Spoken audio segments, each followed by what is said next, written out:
안녕하세요. 반갑습니다. 오늘은 2021년 8월 15일 8.15 광복절에 강서 온라인 오프라인 예배 오신 여러분을 다시 한번 진심으로 환영합니다. 환영합니다. 오늘은 광복절입니다. 일단 더위도 한풀 꺾여서 저녁에는 좀 시원한 날씨라서 좀 잠을 잘 자셔서 너무 감사하고 기쁘고, 또 우리나라가 광복, 빛을 다시 봐서 자유로운 국가가 된 것에 대해서 우리의 어르신들, 그러니까 우리 할아버지 아버님들은 그걸 경험했을 텐데, 그것이 얼마나 기쁜 일인지 우리나라의 그것을 명절로 또 절기로 기억해서 우리가 이렇게 하루를 쉬면서 정말 이렇게 우리의 광복된 것을 기뻐하는 날입니다. 너무 그런 시간 너무 줘서 감사합니다. 특별히 제주 가정교회 형제자매들 환영하고 싶습니다.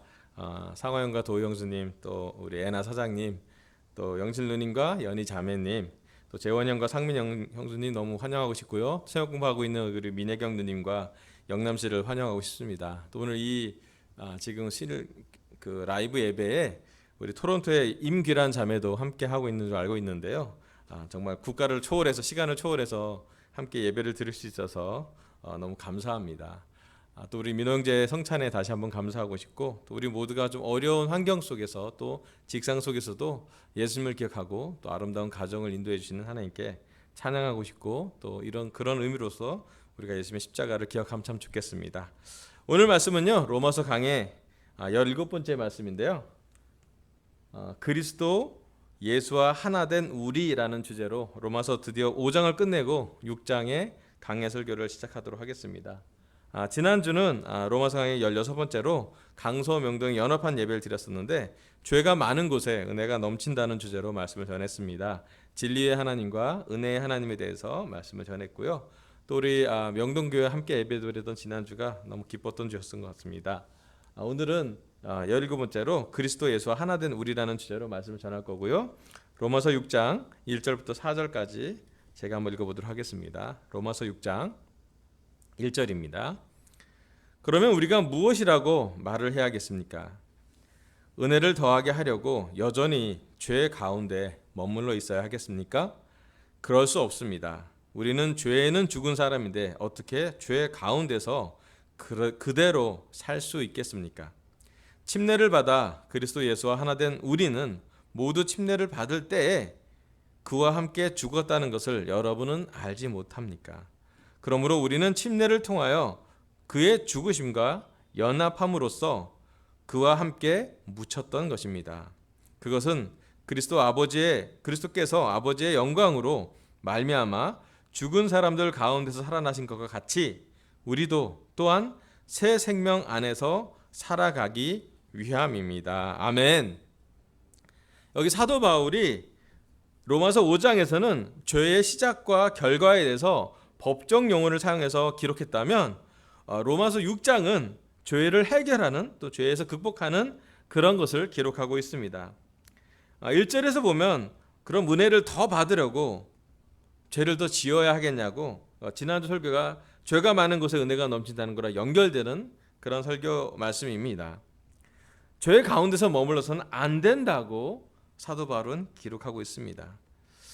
우리가 죄를 지은 사람이지만 죄에서 죽은 사람, 특별히 2절에 보면 우리는 죄에서 죽은 사람이라고 사도 바울은 선언하고 있습니다. 죄를 지을 때도 있지만 죄의 지배를 받지 않고 살려고 하는 사람을 아마도 죄에서 죽은 사람이라고 표현한 것 같습니다. 이것이 어떤 말씀인지 오늘 말씀의 포인트를 잡고 공부해 보도록 하겠습니다. 오늘 제 설교 첫 번째 포인트는요, 우리는 죄에서 죽은 사람입니다. 로마서 강해를 공부하면서 가장 많이 배운 점은 사도 바울이 죄에 대한 관점에 대한 생각입니다. 그리고 어떻게 그 죄를 처리하고 죄를 어떻게 극복하는지가 지금 계속 로마서에서는 기록되고 있습니다. 특히 5장에서는 죄의 본질과 결과를 기록하고 6장에선 그런 죄의 상황에서 우리가 어떻게 살아가야 되는지에서 구체적으로 이야기하고 있습니다. 여기 특별한 좀 보고서가 있는데요, 저희가 좀 공감할 수 있도록 죄에서 죽은 우리가 어떤 의미고, 또 죄를 정말 떠난다는 게 어떤 의미인지를 좀 연구해 놓은 학자가 있는데, 그 좋은 자료가 같이 나누려고 합니다. 왜 세 번째가 나오지?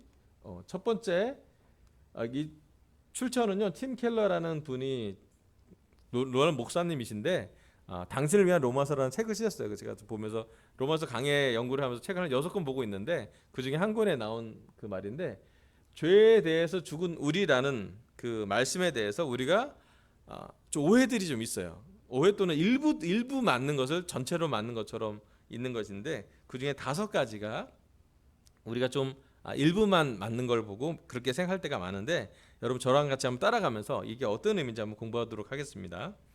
첫 번째, 죄에 대해서 죽었다는 우리가 더 이상 죄를 짓기 원하지 않는다는 뜻으로 죄가 우리에게 영향을 끼치거나 우리를 지배하지 못한다는 의미이다라고 표현하는데요. 우리가 더 이상 죄를 짓기 원하지 않는다.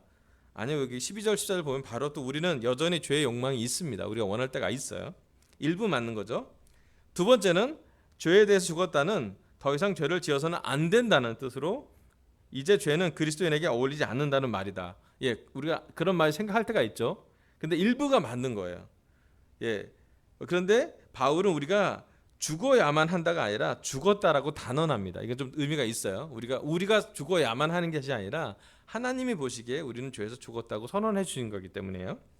세 번째, 죄에 대해서 죽었다는 것은 죄로부터 서서히 떠나간다는 의미로 죄가 우리 속에서 약해져 간다는 것이다. 근데 사실은 아닙니다. 왜냐하면 죽었다는 단어는 죽어간다라는 말과 다릅니다. 바울은 지속적인 과정이 아니라 우리는 죄에서 죽었다고 선언을 하죠. 그 다음에 네 번째, 죄에 대해서 죽었다는 죄를 버렸다라는 의미로 세례 받을 때처럼 어느 한 시점에 죄에 대한 행위를 부정하는 것이다 라고 얘기하는데, 일부는 맞아요. 하지만 바울은 우리가 죄를 짓는 시점이 아니라 그리스도가 죽는 시점을 더 강조하고 있습니다. 다섯 번째, 죄에 대해 죽었다는 죄의 책임이 더 이상 우리에게 없다는 의미로 우리의 죄가 그리스도 안에서 이미 용서받았기 때문에 더 이상 우리를 정죄할 수 없다라는 것이다. 우리가 좀 비슷하게 많이 믿고 있는데요. 일부 맞아요. 하지만 우리도 죄를 짓지 않으려고 애써야 함을 동시에 로마서에서 기록하고 있습니다. 죄된 삶에 대한 변화도 로마서는 기록하고 있어요. 결론, 그렇다면 죄에 대해서 죽었다는 바울의 말은 무슨 의미인가? 로마서 6장 나머지가 좀 더 설명하고 있는데요. 한 문장으로 설명하면 이렇습니다. 우리가 그리스도인이 되는 순간 더는 죄의 지배, 곧 그의 세력 아래에 있지 않다라는 것이에요. 우리 강서교회 제자들한테 적용한다면, 우리 강서교회 제자들은 저를 포함해서 지난주에도 크고 작은 죄를 지었을 것이에요. 그래서 아마 오늘 우리가 성찬을 드렸던 것 같습니다. 죄가 없는 삶이 아니라 죄의 지배를 받지 않는, 죄의 지배를 떠나는 삶을 사는 것이 아마 우리의 제자들의 삶인 것 같아요. 아까 이제 5가지는 제가 자료를 좀 남겨둘 테니까 우리가 죄에 대해서 단언하도록 생각하는 많은 부분이 있는데, 여기 보면 로마서에서 정말로 원하는 것은 죄를 안 진다, 죄를 진다, 또 넘어간다라는 여러 가지 일부 맞는 것뿐만 아니라 전체적으로 복음에서, 특별히 로마서에서 나온 사도 바울의 서신에서 죄의 지배를 밖에 놔두지 않는다는 것이 바로 이 선언임을 이야기하고 있습니다. 오늘 우리가 죄를 지을 수 있지만 우리 또는 나를 죄의 지배에 놔두지 않기로 결정하는 것이 우리한테 중요합니다. 왜냐하면 그것이 성찬의 의미이고 또 예수님 십자가를 기억하는 의미이기 때문입니다. 또 영적으로 보면 그것이 바로 죄입니다. 내가 죄의 지배를 좀 거부하려고 노력하는 것이요. 또 죄가 우리에게 많이 지배적으로 다가올지라도 우리가 선택적으로 예수님 십자가를 생각해보고 예수님의 은혜를 생각해보고 또 더 이상 죄를 짓지 않으려고 노력하는 그런 결정을 하는 죄에서 죽은 사람이라고 우리 스스로에게 선언하는 그것이 바로 회개임을 기억하면 좋겠습니다. 아멘. 두 번째 말씀은요, 로마서 6장 3절에 4절입니다. 우리는 전체적으로 이게 마지막 구절이거든요. 요즘 설교가 좀 짧죠. 그래서 좀 같이 한번 읽어보면 좋겠어요. 로마서 6장 3절에 4절.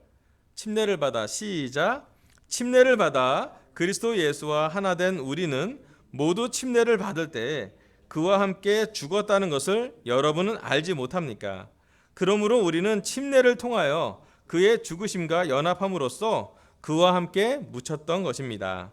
그것은 그리스도께서 아버지의 영광으로 말미암아 죽은 사람들 가운데서 살아나신 것과 같이 우리도 또한 새 생명 안에서 살아가기 위함입니다. 아멘. 이 말씀은 우리가 빛과 어둠 공부할 때 어둠의 많은 죄를 기억하면서 어떻게 빛으로 왔고 빛의 의미가 어떤 의미인지에 대해서 사도 바울의 로마서 6장 갖고 공부한 적이 있는 말씀입니다. 우리가 죄에서 죽은 우리가 된 이유는 3절에 나오면 보면 침례를 받아 그리스도 예수와 하나 된 우리이기 때문에 죄의 지배를 넘어간다라고 사도 바울은 표현하고 있습니다. 자, 오늘 설교 두 번째 포인트는요.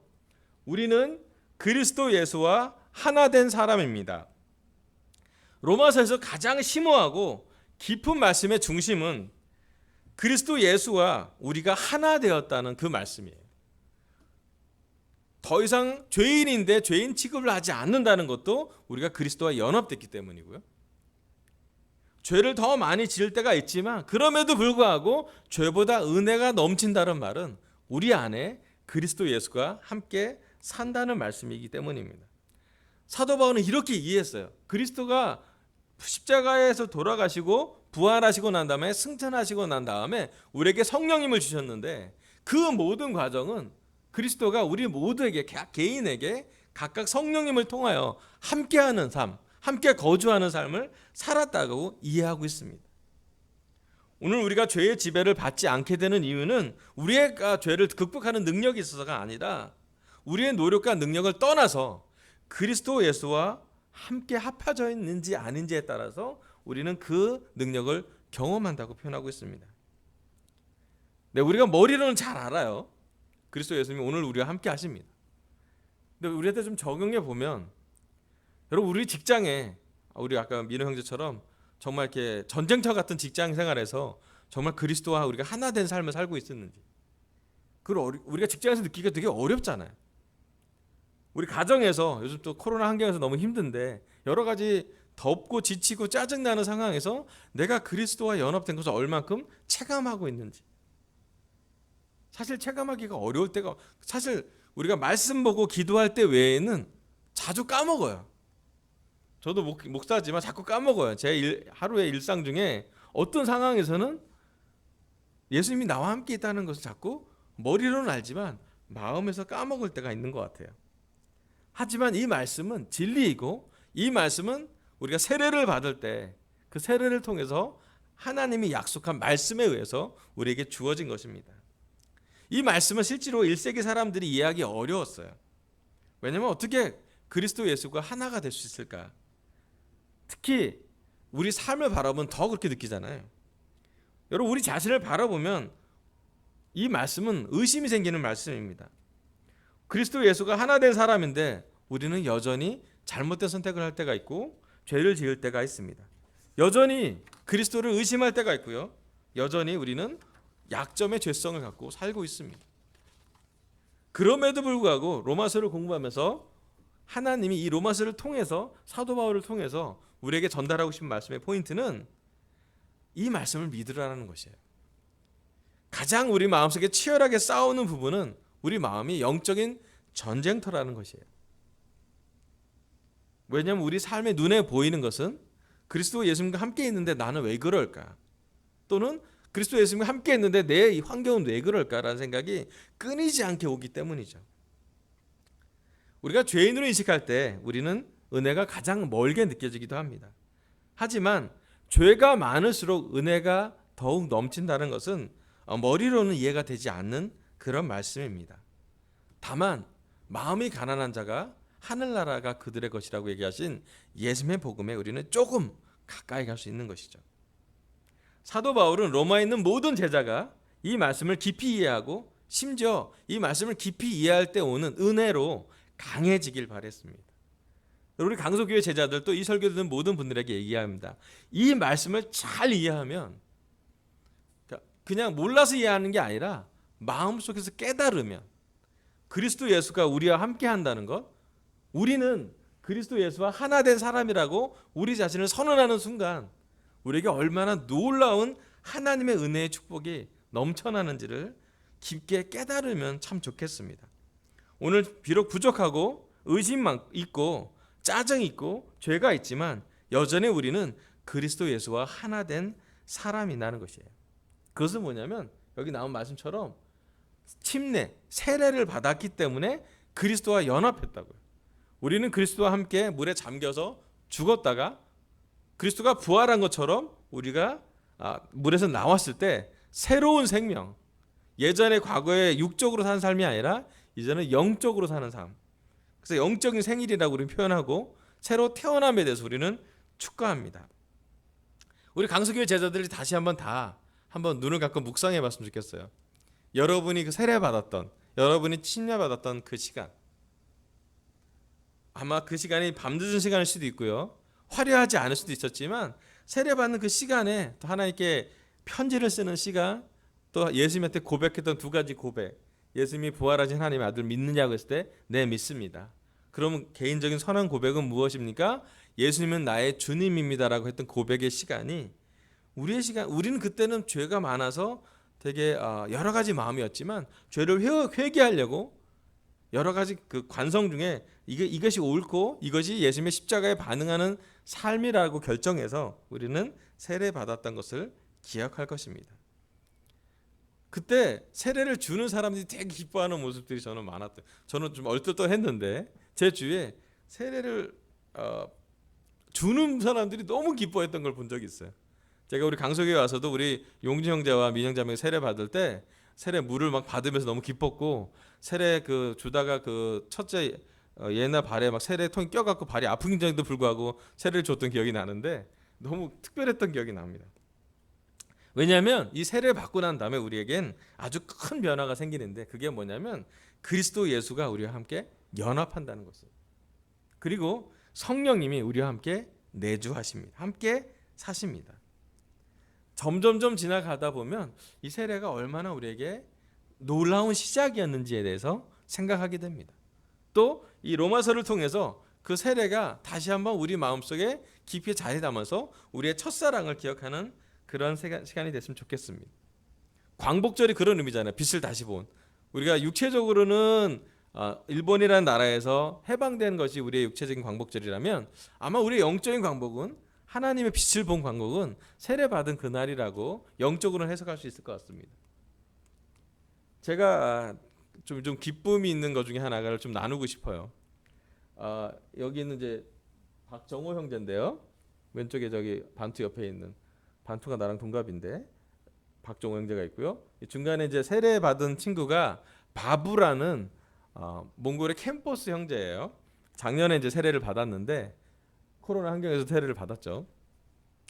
제가 이것을 보고 되게 기뻐하는 마음이 생겼던 게 뭐냐면, 처음엔 제가 세례 받을 때 좀 기뻤어요. 아멘. 왜냐하면 죄 용서 받은 것에 하나님께 너무 영광을 드렸죠. 그 다음에 제가 세례 받고 나서 좀 기뻤던 적이 뭐냐면, 세례 받고 난 다음에 누군가 성경 공부에 들어가서 성경 말씀이 그 사람 삶에 적용이 돼서 그 사람이 회개하는 거 보고 너무 기뻤어요. 그리고 저희가 들어간 성경 공부에 하나님의 도우심과 여러 형제자매들의 기도와 또 그 성경 공부하는 사람의 말씀에 대한 반응을 통해서 그가 결정하고 세례 받을 때, 어쩌면 제자 되고 나서 가장 제가 기뻤을 때가 중에 하나가 뭐냐면, 세례 주고 나서 이렇게 그 형제를 이렇게 물에서 땡겨 올릴 때, 마치 그 어부가 그 물고기 큰 물고기 이렇게 땡겨 올린 것처럼, 대부분 세례 받은 사람이 이렇게 형제니까 그 느낌이 되게 짜릿했어요. 이거 영적으로 너무 하나님께 영광을 돌릴 일이고, 뭐 하늘에서는 파티고 우리는 초코파이로 파티하지만 너무 큰 파티일 거라 생각이 듭니다. 근데 좀 더 기쁜 건 뭐냐면, 제가 세례 준 그 형제가 또 성장을 해서 누군가를 세례 줬을 때예요. 그때 또 약간 좀 다른 차원이죠. 그 형제가 자기가 말씀, 제가 노력한 게 아니라 하나님이 하신 거겠지만, 저희가 세례 줬던 그 형제가 성장을 해서 그 형제가 다른 사람에게 복음을 전하고, 다른 사람의 복음을 전하는 걸 너무 기뻐하고 막 야근을 하고, 막 그 치기공 이빨 고치는 형제인데 막 나가서 사람들에게 말씀을 전하고 싱글에게 막 복음을 전하다가 어느 날 이제 정호 형이 교회에 초대하게 됐는데, 그때 이제 정호 형과 함께 성경 공부를 하죠. 그때 정호 형이 가장, 우리 이 박정호 형님이 그 물리학 박사 출신이잖아요. 그래서 물리적으로 부활을 너무 이해할 수 없다라고 얘기한 게 기억이 나요. 자기 물리적인 지식을 없애버리고 싶다고 믿어지지 않으니까. 그래서 형 머리로 믿지 말고 마음으로 믿는 거예요. 얘기하면서 성경 공부했는데 그 성경 공부 시간 이후로 그 형 마음속에 머릿속이 아니라 마음이 열리면서 그리스도가 영으로서 또 예수님이 영으로서 십자가를 지고 부활하신 것을 마음으로 이렇게 받아들이면서 정호 형 삶이 정말 이렇게 과격하게 바뀌더라고요. 그리고 그가 직장도 다녔고 또 우리 박은정 자매랑 또 스테디 되고 결혼하고 나서 정말 교회에 많은 걸 섬기다가 한 번은 교회가 제안을 했어요. 우리 몽골에 선교사가 필요한데 또 마침 박은정 자매가 예전에 싱글에 있을 때 몽골에서 몇 년 동안 선교 역할을 해서 몽골어를 좀 할 줄 아니 몽골에 가서 말씀을 좀 전할 수 있겠냐라고 제안했을 때 형이 직장도 그만두고 최근에 산 차 있는데 새 차 있는데 놔두고 그다음에 자기 아파트도 뭐 있는데 좀 정리하고 그냥 몽골로 달려간 것이 기억해요. 그것을 보는 것 선교사로 형이 결정하는 걸 보고도 너무 기뻤던 것 같아요. 그리고 나서 선교사로 지금 몇 년 동안 그 몽골의 그 추운 겨울을 보내면서 몇 년 동안 은정자매랑 같이 성경 공부를 하고 또 사실은 지금 몽골에서 그 몽골에 있는 국제대학교 인터내셔널 유니버시티에서 물리학과 교수로 지금 계시고 재밌는 건 최근에 학장되셨어요. 빠른 채용, 빠른 성장, 빠른 진급. 예.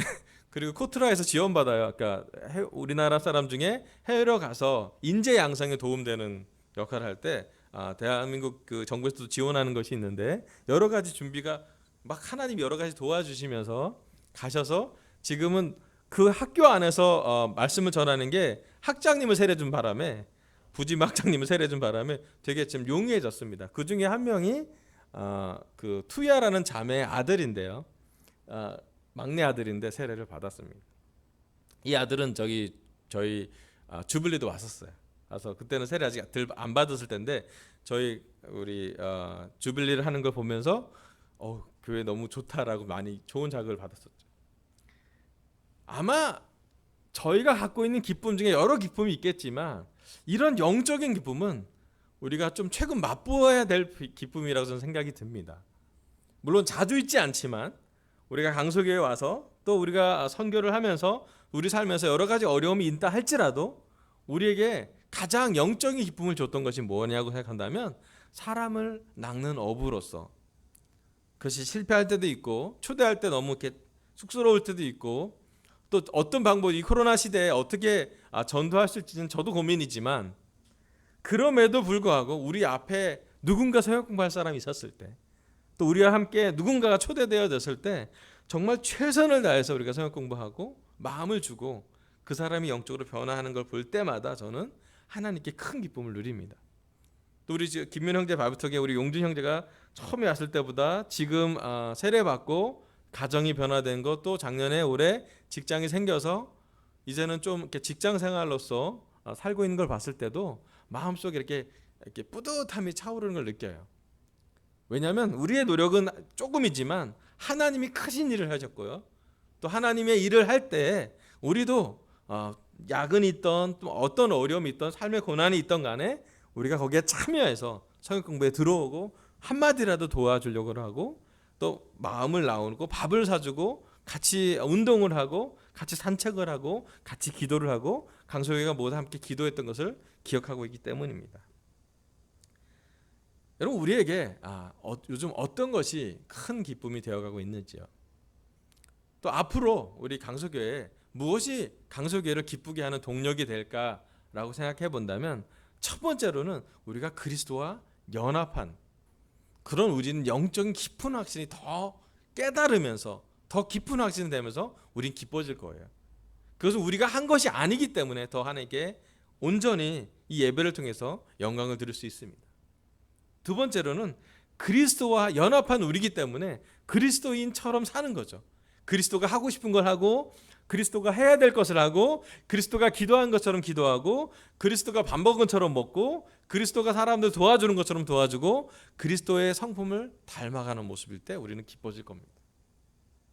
마지막으로 그리스도가 가장 기뻐했을 때가 언제일지 좀 생각해 봅니다. 예수님이 고난을 피하지 않고 십자가를 갔을 때 어떤 것이 예수님한테 기쁨이 넘친다고 표현할까? 예수님 십자가를 지고 난 다음에 이제 예수님의 제자들이 온전히 예수님을 잘 이해하게 돼요. 이제 그들이 온전히 베드로가 이렇게 의심 많고 막 다혈질적인 베드로가 이제는 복음을 이해해요. 왜 예수님이 그렇게 기도하라고 했는지. 또 베드로가 젊을 때는 베드로가 가고 싶을 때는 가겠지만 베드로가 늙었을 때는 베드로가 가고 싶지 않은 곳으로 사람들이 손을 끌어서 갈 거라고 예언도 했는데 그럼에도 불구하고 베드로는 예수님을 따라 삽니다.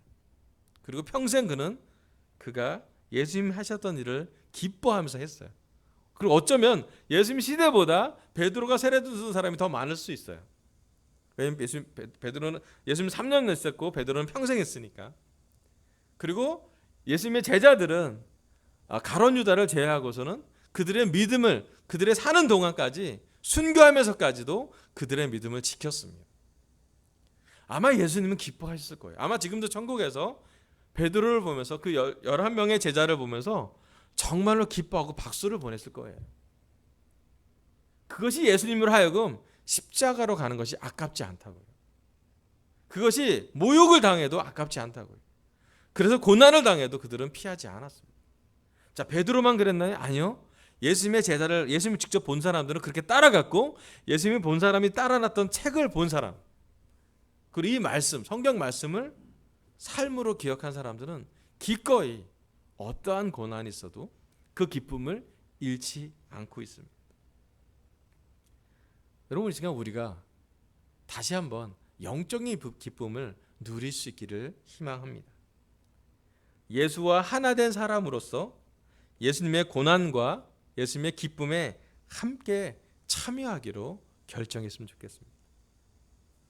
사도 바울은 로마서 6장에 그것을 기록합니다. 가장 중심에 우리 안에 예수 그리스도가 살아있다고요. 삶이 고난스러울 수 있고 핍박이 있을 수 있고 지칠 수 있고 심지어 마음에 의심이 있고 죄가 있는지라도 우리 안에 내재된 예수 그리스도, 우리 안에 있는 성령님이 우리와 상담하고 우리를 도와주고 우리가 인생을 의논하면서 살게 도와줄 것입니다. 오늘 하나님은 저의 입술을 통해서 로마서 강의 17번째로 그리스도 예수와 하나된 우리라는 주제로 말씀을 전하겠습니다. 첫 번째, 우리는 죄에서 죽은 사람입니다. 죄가 우리를 지배하게 놔두지 않기로 결정하길 바랍니다. 부족하더라도 성찬을 나누며 우리는 매주 회개하기를 바랍니다. 두 번째, 우리는 그리스도 예수와 하나된 사람입니다.